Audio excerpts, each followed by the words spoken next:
How does a captain spend his time? Take us through a typical day at sea. Almost invariably, I get called by the officer of the watch at 0700, and then obviously prepare myself for the day, having a shower and going up to the bridge at 7:30. He will have already given me the weather report and the state of the traffic, but at 7:30 I go up just to assure myself that all is well, perhaps only spend 5 minutes up there to see what's happened during the night, and then start on the perambulation of the deck, which is really just to establish what has gone on throughout the night, check that all is well, and return to the cabin shortly after 8 o'clock for the morning slice of toast and a cup of coffee. You'll come back. At 9, he takes the morning conference in the captain's lounge. All right. Philip, would you like to start today? Yes. With regard to the manning of the gangways, if you're happy, we'll use the bridge seaman. Yes. Take him off the bridge. On the off gangway? Yes. Yes. Did you do your galley uptakes? Yes, we did. Yes. And we're getting along well on the deckheads and the crew cabins? Yes. The conference is daily for a cabinet of senior officers. Marcus James is chief engineer. 8 and 9 days, so that would work out to about 30, anything between 32 and 40 cabins. Okay. Brian Purnell, the purser, reports on hotel operations. To the best of my knowledge, no problems in restaurants. I think it was a very good comment about dinner last night. We did the telephones on the front desk yesterday, and they seemed very happier with what we did. Thank you very much. 9:30 we go our various different ways, and usually I make another walk around the ship then, having visited the bridge.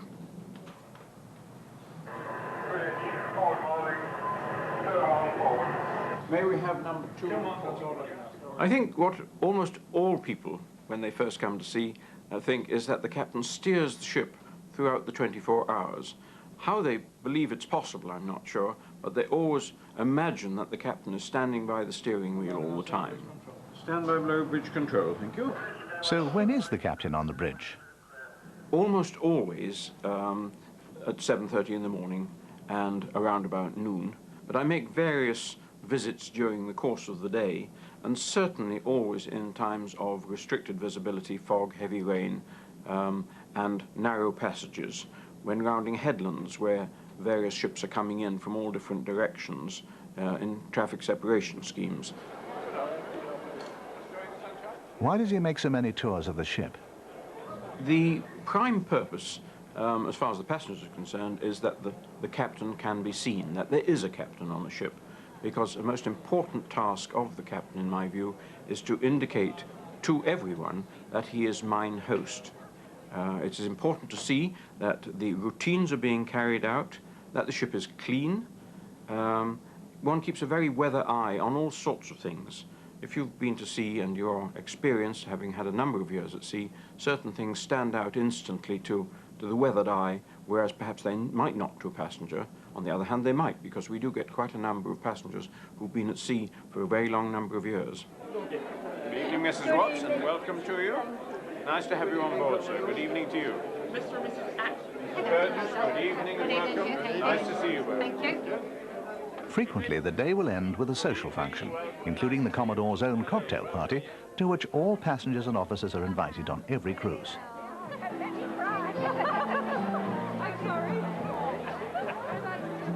You are on duty 24 hours a day, but I do enjoy reading, although I seldom ever get time to read a book properly, and I can always get relaxation with some classical music, which I love, and my last waking thoughts are always doing the crossword puzzle. I don't get very far with it usually before my eyes close, but I do like that as relaxation. It's time to go deeper into the ship. This is the anatomy of a superliner, ORIANA, from stem to stern. We begin in the beginning, in the forward section, on the bridge. This is the officer of the watch. The time is now 12 o'clock, noon.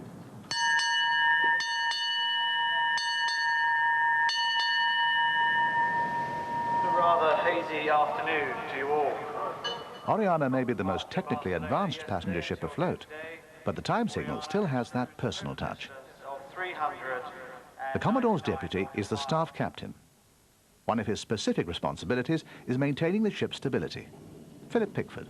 Well, it's very important to maintain ship stability by ensuring that the centre of gravity of the ship is always kept in the right place. And it does move around because we use fuel and water, and we take on stores and then use stores. There's a fairly narrow band where you've got to keep centre of gravity. You can't load the ship too much or you'll be below your drafts, and you can't have too little weight in the ship or you would, in the bottom of the ship, or you would be unstable.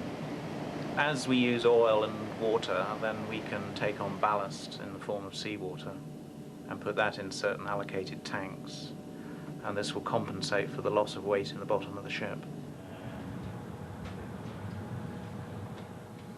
One of 2 officer cadets on board at the ship's tiny wheel. Commodore Gibb was a P&O cadet in 1954. Ship's bridges were very different then. ORIANA's is the very latest. ORIANA's bridge is one of the most modern in the world. It's known as an integrated bridge system, which, as you will see, has a command console, a navigation console, and a communications console on the port side. The command console is controlled from here, and normally at sea, the officer of the watch sits in this particular chair, watching the radar and keeping a lookout. The system has the ability to show you what speed you're doing, what speed you require to get to the next port at the right time, and it has not only track pilot, which keeps you on track, but also speed pilot, which keeps you up to speed, all done automatically. We have combinators to give you your ahead or astern movements. We have thruster units, that's 3 bow thrusters and 1 stern thruster, each of 1,500 horsepower. And we have 2 rudders, which can be either synchronous or asynchronous. In other words, you control them separately as a master and slave or as a master. So that is this particular area here. And now we come to the joystick, which in fact translates anything that I want to do with the ship into action using the bow thrusters and stern thruster, the main engines, and the twin rudders. And by the use of this, we can go full speed sideways, we can go ahead or astern, and we can even make the ship turn about its bow by using the center of rotation button, either ahead or astern. The rate of turn is controlled by this button here. But we still have the azimuth mirror to take bearings of ships and land, so we are not entirely reliant upon computers. On this console, we have the MyMax, which gives you a full appreciation of the state of the ship at all times. And if, for example, the ship heels to starboard or to port with the wind, then the officer of the watch can come to the screen, see how much water is in the ballast tanks, and then adjust the water as necessary to take it from one side to the other and bring the ship upright. The next part of the console is the communications system, to which you can talk all over the ship, selecting various points.